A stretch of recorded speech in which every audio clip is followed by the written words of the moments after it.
Hey there, Marvin here. Another installment of Andrew Skirka's Ultimate Hiker's Gear Guide. This is actually the last one that is specifically about major gear. There'll be one on kind of small bits of gear, and then one on water and one on food. Um, but as it turns out, the backpack chapter is the last chapter in Skirka's book, and the reason is, according to him, that you shouldn't buy your backpack until you know about all of your other gear and what the volume is going to be and what the weight is going to be so that you can pick the appropriate backpack. So, fair enough. Um, those are kind of the two major um, uh, uh, design considerations, if you will, in a backpack. Um, the amount of weight that you're going to carry and the amount of volume that it's going to occupy. That's one of the reasons why we've talked about things like the compressibility of down for sleeping bags and things like that. So, the YouTube research that I did, several hundred hours of watching other people's gear videos. Um, Within the ultralight community, there was sort of three groups: people that carried Z packs bags or backpacks, people that carried hyperlight mountain gear backpacks, and then people that carried something else. And it was probably about a third each.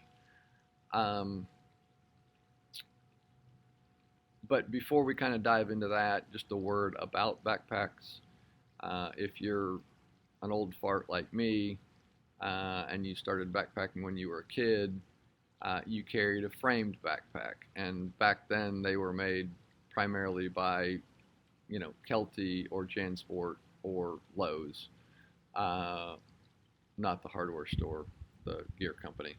Um, and they were heavy and rigid and not super comfortable. And they typically ended up with 40 or 50 or 60 or 70 pounds worth of gear in them, and uh, were all sorts of bad. I still have my JanSport from back then, and I think it weighs 5 pounds. And I'm trying to get my whole backpack with all of the gear that I'm going to take on this trip under 12. So clearly, you can't start with a 5 pound backpack and get anywhere close to that. So the next iteration was those were external frame backpacks. The next iteration was sort of internal frame backpacks, and and then folks started thinking about frameless backpacks. So the day pack that you or laptop bag that you carry around potentially is an example of a frameless backpack. Um, and if it has kind of a semi-rigid, piece of foam as the back panel, that is a little bit like, or moving in the direction of kind of internal frame. Um, so the the whether or not you need a frame is really dictated by what weight of gear you're planning on carrying. So if your total pack weight is going to be 20 to maybe 25 pounds or below, then you're probably a candidate for a frameless backpack. Um, the deal with a frameless backpack is there's nothing that's going to separate the pack from your back, or in some cases even pad, your back. So how you pack your gear, and how you set up your backpack is going to be important because if there's some tent pole or stake or something poking out the back of your pack into your back, it's going to be a fairly long and uncomfortable day until you take it off and fix that. And most importantly, the purpose of the frame is to transfer the weight of the pack to a hip belt that allows you to carry the majority of the weight on your hips as opposed to on your shoulders like you do with a day pack or any sort of computer backpack or whatever that you just run around with in your daily life in the real world. So if you're going to be above 25 pounds and if you're going out for 7 days and you're not just a hardcore ultralight backpacking expert, you probably will be a bit, then you're going to want some sort of a frame, some sort of an internally framed pack. The next thing about these packs are sort of what kind of compartments they have. Again, if you go back in the day, most backpacks had sort of an upper compartment and a bottom compartment and lots of zippers and pockets, and all of which just added weight and complexity. And so a lot of the backpacks now, whether they're framed or frameless, are just a single sack. Some of them have zip, a zipper that gives you access. A lot of them, including the Hyperlite Mountain Gear and the Z-Packs, have more of a roll top closure. And so it's just a big giant nylon trash bag that you fill from the bottom to the top with all of your gear, and then you roll the top down and off you go. And like I said, some come with hip belts that transfer some of the weight to your hips, and others don't. So the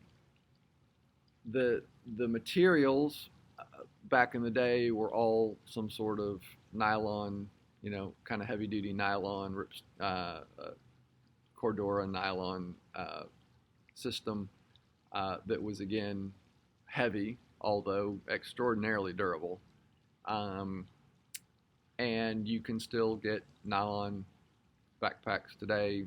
The majority of kind of the more mainstream brands like Gregory or Osprey or Jansport or Kelty, all of whom are still making backpacks, that's what they're made out of. If you're trying to go ultralight, then your best option in terms of weight and durability is Cuben Fiber, now renamed Dyneema Composite Fabric, or DCF. Strength to weight, it's the best there is today. And both Z-Packs is exclusively Dyneema, and then Hyperlite has either a Dyneema or a nylon option, with the nylon options being somewhat heavier. The Hyperlite bags don't have a frame, but they do have a hip belt.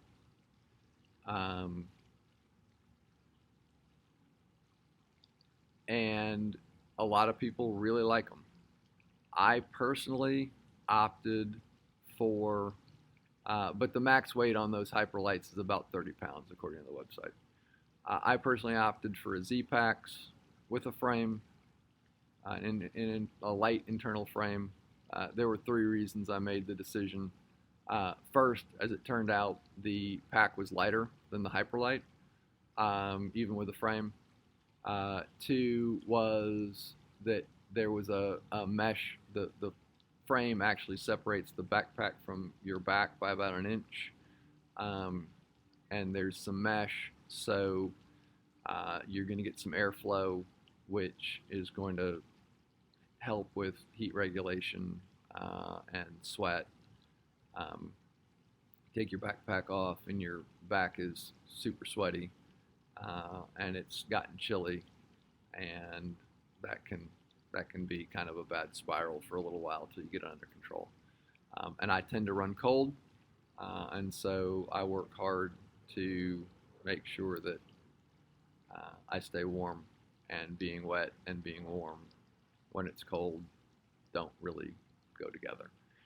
So that was the second reason. And then the third reason was that I liked the hip belt setup on the Z Packs better. Uh, that's my personal opinion. Doesn't necessarily mean you should or will agree. But that was where I landed. Um, there are lots of backpack options out there, but again, um, about 2/3 of the people that whose videos I watched um, were either in a Z-Packs bag or a Hyperlite Mountain Gear bag, and everybody seemed pretty pleased with both those options. So that is it. I'm going to do 3 more of these short videos on water, food, and small essential items. But this really kind of concludes the major gear series.